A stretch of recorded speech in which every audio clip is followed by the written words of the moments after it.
Ce printemps, le musée d'Orsay propose une exposition consacrée à Manet et Degas. Deux grands noms en lesquels on a coutume de voir les pères de l'impressionnisme, même si, malgré tout, beaucoup de différences séparent ces deux peintres qui se connurent, qui furent tantôt amis, tantôt en froid, deux peintres dont la carrière a été bien différente, puisque Manet a connu toute une série de grands scandales dans les années 1860, bien avant la première exposition impressionniste, alors que l'art de Degas n'allait véritablement arriver à maturité que dans les années 1870. Par ailleurs, Manet mourut très jeune, en 1883, alors que Degas allait vivre jusqu'en 1917.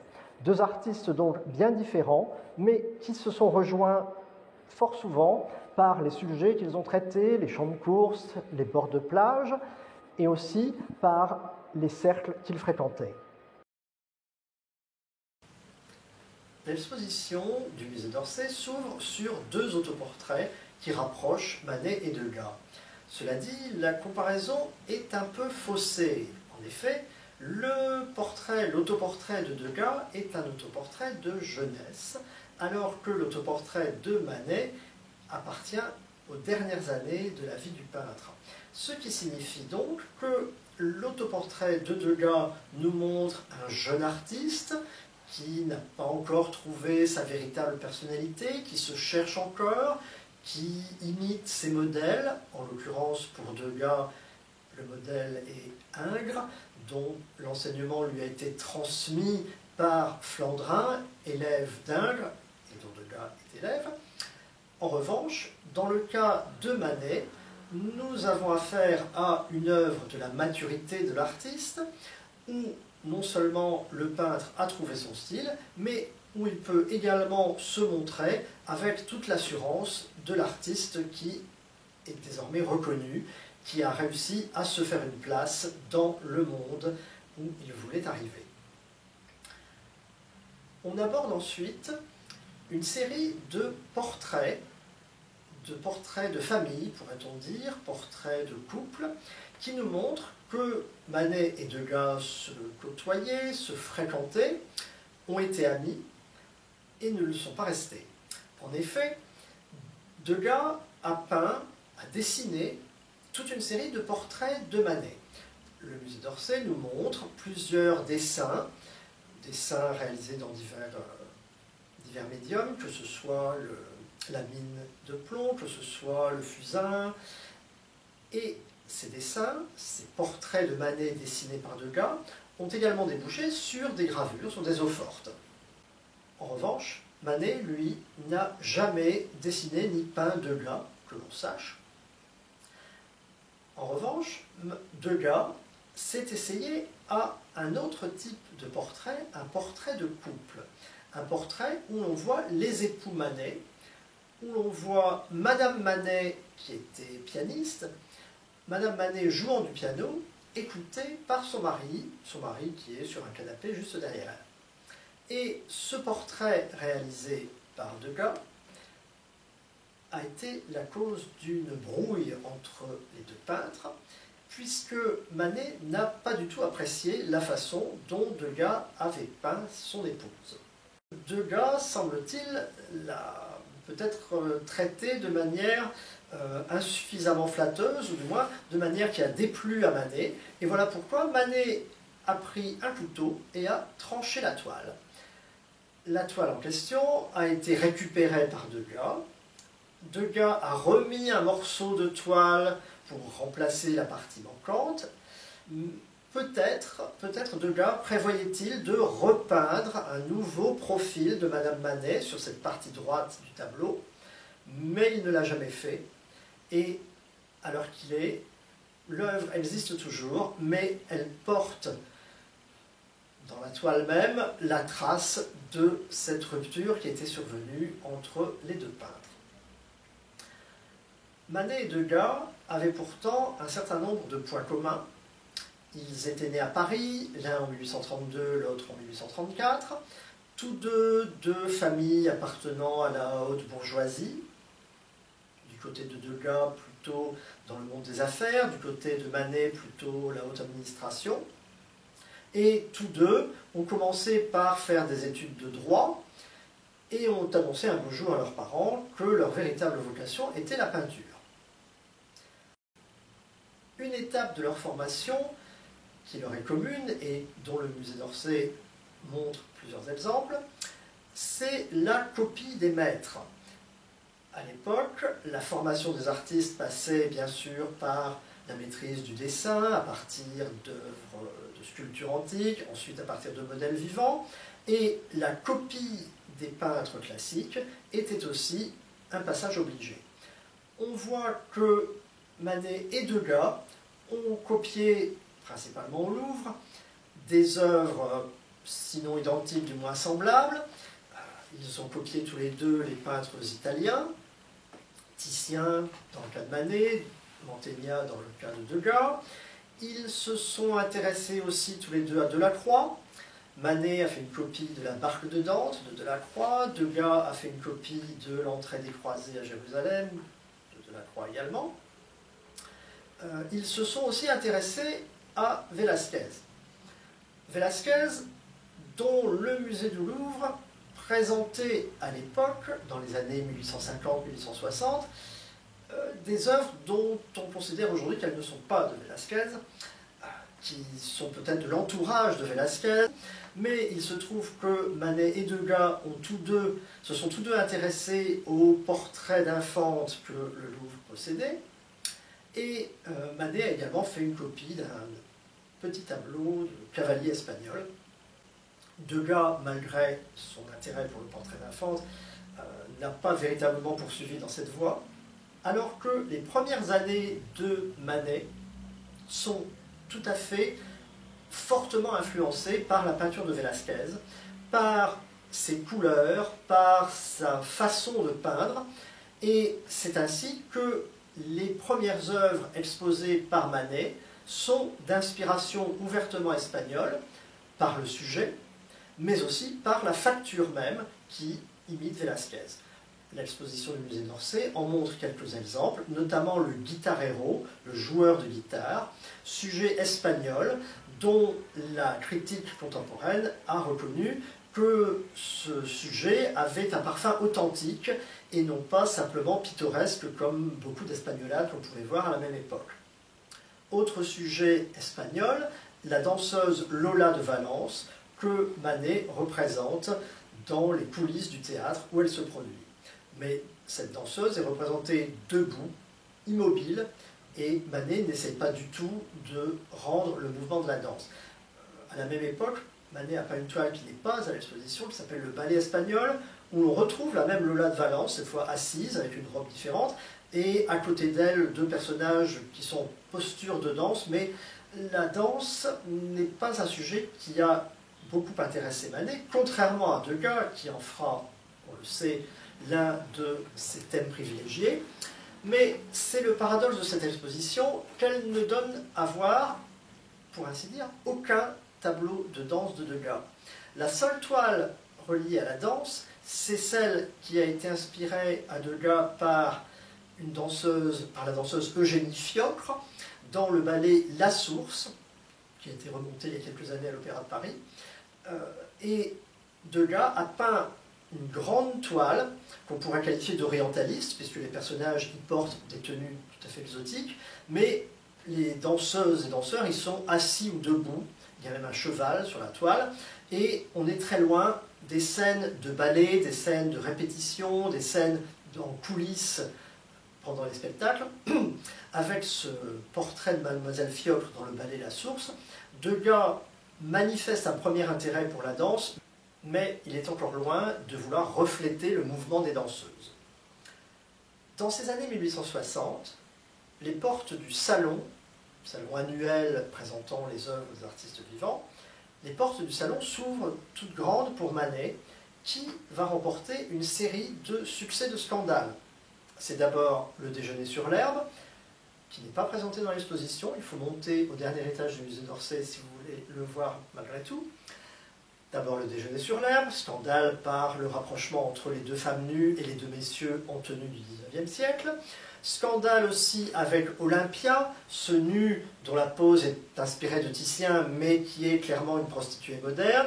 Scandale aussi avec le balcon, imité de Goya, toujours l'influence espagnole, mais avec des personnages tout à fait contemporains, dont le public ne comprend pas bien ce qui les réunit sur ce balcon. Pour Degas, les choses sont beaucoup plus difficiles. Degas, d'abord, essaye de se lancer dans le grand genre, la peinture d'histoire, et pour cela, il aborde des sujets empruntés à l'Antiquité grecque, l'Antiquité plus orientale. Alors, il y a notamment les jeunes filles spartiates, qui n'est pas à l'exposition. Il y a Sémiramis faisant construire Babylone, c'est un des tableaux qu'on voit dans l'exposition. Il y a la scène du Moyen-Âge qu'on appelait autrefois les malheurs de la ville d'Orléans. Toutes ces toiles-là, toiles historiques, ne sont pas des réussites, elles passent complètement inaperçues, et pendant ces années 1860, Degas n'arrive absolument pas à s'imposer, à se faire remarquer. Dans la deuxième moitié des années 1860, Degas peint notamment, et il expose en 1866, une scène de steeplechase, une scène de course de chevaux, sujet dont on dit qu'il pourrait lui avoir été inspiré par une scène de corrida de Manet. En effet, Manet, dans ces années-là, continue les sujets espagnols. Il peint notamment une scène de corrida qu'il sera amené à couper par la suite en deux morceaux, dans le sens horizontal, parce que la critique a fait remarquer une trop grande disparité entre le personnage du premier plan et les petits personnages de l'arrière-plan. Ce qui fait qu'à l'heure actuelle, le tableau en question existe en deux parties. On en voit la plus belle partie au musée d'Orsay. Au cours de la décennie 1860, les deux artistes s'essaient aussi au genre du portrait. Manet peint notamment un célébrissime portrait d'Émile Zola, un autre du critique Zacharias Struck. Degas peint notamment un portrait de leur confrère James Tissot.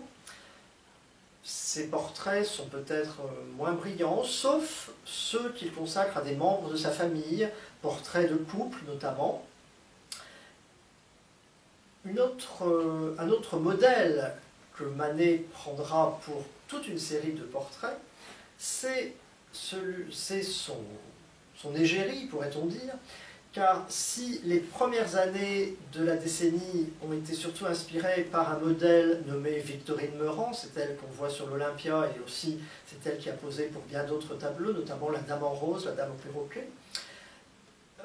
Ensuite, Manet se met à peindre surtout Berthe Morisot. Berthe Morisot, on la voit sur le balcon, par exemple, et Berthe Morisot va inspirer à Manet toute une série de portraits extrêmement réussis, de portraits pleins de spontanéité, pris sur le vif. Berthe Morisot qui, à l'époque, essaye elle-même de devenir peintre. Et c'est là un autre point de contact entre Degas et Manet. Il se trouve que Degas fréquentait également le cercle familial des Morisot. Il y avait en fait trois sœurs, il y avait Berthe, Edma, et il y avait Yves. Yves qui était un prénom féminin en l'occurrence, et c'est cette Yves Morisot, devenue Madame Gobillard, que Degas a peinte, dont il a commencé le portrait, il a d'abord dessiné, il a ensuite commencé un portrait à l'huile, mais qui est visiblement inachevé. En effet, les années 1860 sont celles de la guerre de sécession, qui a des conséquences sur la France, qui a des conséquences économiques, notamment avec le commerce du coton qui va pâtir de la guerre. Et ce commerce du coton, c'est celui dont vit une partie de la famille de Degas qui s'est installée à la Nouvelle-Orléans. Et d'ailleurs, au début des années 1870, Degas se rend aux États-Unis et il peint notamment une de ses plus belles toiles, une de ses plus belles premières toiles, qui est le bureau du coton à la Nouvelle-Orléans. Manet, lui, ne va pas aux États-Unis, mais il suit également la guerre de sécession, puisqu'il va peindre une grande scène historique contemporaine, qui s'intitule « Le combat du Kearsarge et de l'Alabama », combat entre un navire nordiste et un navire sudiste, qui a eu lieu à Cherbourg, au large de la France. Le point de vue qu'il adopte est celui d'un oiseau dans le ciel, pourrait-on dire. Et en tout cas, c'est une toile que Manet a peut-être inventée, reconstituée de toutes pièces, même s'il a pu voir le navire nordiste, le Kearsarge. Il en a fait des esquisses à Boulogne, mais il est probable qu'il n'ait pas vraiment assisté à la bataille. De toute façon, Manet avait l'habitude d'inventer ce genre de scène historique contemporaine. Dans la même salle, on voit une autre scène maritime qui est l'évasion de Rochefort. Rochefort qui était un polémiste du XIXe siècle, contemporain de Manet, et qui s'est évadé de prison. Et Manet a inventé de toutes pièces la scène représentant son évasion. On voit une barque avec quelques personnes dedans au milieu de la mer. Autre scène que Manet aura inventée également, scène d'histoire contemporaine, c'est l'exécution de Maximilien. Maximilien, l'éphémère empereur du Mexique que la France avait mis en place et qui, à l'issue d'une révolution, a été fusillé. Manet a voulu traiter ce thème, il s'y est attaqué à plusieurs reprises, il en existe actuellement plusieurs versions de format moyen, mais il y avait surtout une très grande version, une toile qui aurait fait sans doute plus de 2 mètres sur 4 mètres à peu près, mais qui n'a apparemment jamais été menée à terme, et qui surtout après la mort de Manet a été découpée en morceaux, probablement pour être plus facilement mise sur le marché de l'art. Et c'est précisément Degas qui, après la mort de Manet en 1883, voudra rassembler les morceaux de cette version de l'exécution de Maximilien. C'est sur elle d'ailleurs que l'exposition se termine, car l'exposition conclut avec l'hommage posthume rendu à Manet par Degas à travers la collection que Degas accumulera. Avant d'en arriver là, l'exposition aborde donc d'autres thèmes traités par les deux artistes.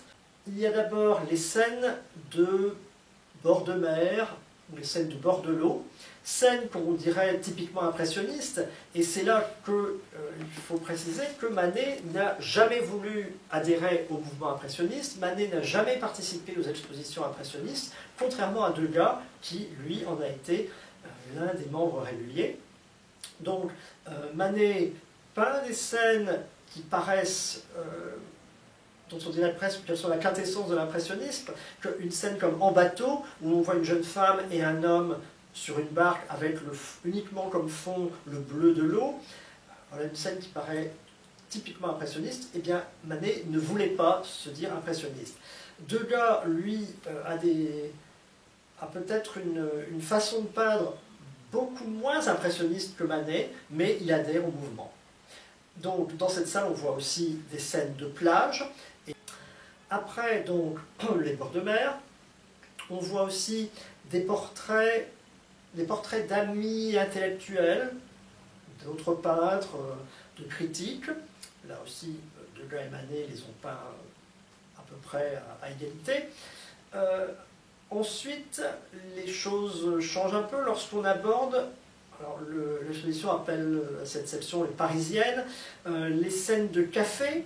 Là, ça peut aller. Manet en a peint de très belles, et plusieurs, Degas aussi, mais Degas s'intéresse davantage au café-concert, ce qui laisse Manet plus indifférent, même s'il y a dans l'exposition un dessin de chanteuse par Manet.